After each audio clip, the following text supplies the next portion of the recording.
Shalom, devosi Ester pasal 8. Hidup manusia di dunia itu tidak kekal. Sesaat jaya, sesaat lagi terpuruk. Demikian juga sebaliknya.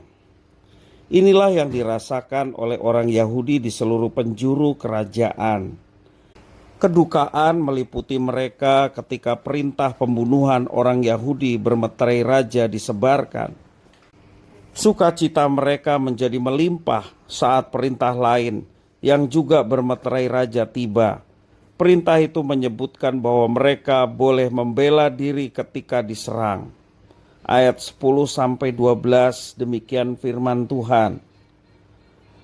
Maka ditulislah pesan atas nama Raja Ahasveros dan dimeterai dengan cincin meterai raja, lalu dengan perantaraan pesuruh-pesuruh cepat yang berkuda, yang mengendarai kuda kerajaan yang tangkas, yang diternakan di pekudaan, dikirimkanlah surat-surat yang isinya raja mengizinkan orang Yahudi di tiap-tiap kota untuk berkumpul dan mempertahankan nyawanya, serta memunahkan pembunuh atau membinasakan segala tentara, bahkan anak-anak dan perempuan-perempuan dari bangsa dan daerah yang hendak menyerang mereka, dan untuk merampas harta miliknya.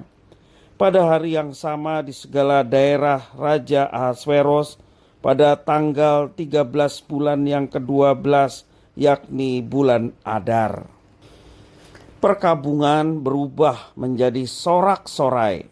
Ayat 15 juga menjelaskan demikian.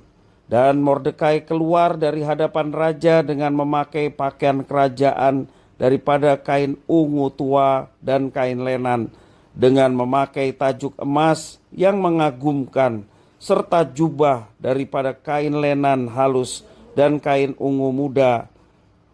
Maka kota Susan pun bertempik soraklah dan bersukaria.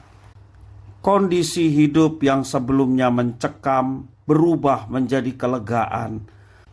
Mereka yang semula tidak berdaya dan lemah juga terancam menjadi orang-orang yang berdaya. Campur tangan ilahi melalui Mordekai dan Ester membawa penyelesaian terhadap persoalan mereka. Kiranya campur tangan ilahi Tuhan yang Maha Kuasa menjadi penyemangat bagi kita dalam menjalani kehidupan di masa sekarang. Kalau kita sedang mengalami persoalan, janganlah terpuruk karenanya. Janganlah kita merasa tidak ada lagi harapan, tidak ada lagi jalan, apalagi memilih untuk berputus asa. Ada banyak contoh-contoh orang yang merasa demikian dan akhirnya mengakhiri kehidupannya. Janganlah kita merasa seperti itu. Kita punya Tuhan yang berkuasa dan penuh kasih.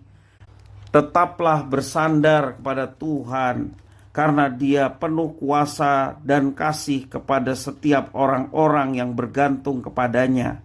Tetaplah yakin bahwa pengharapan itu ada.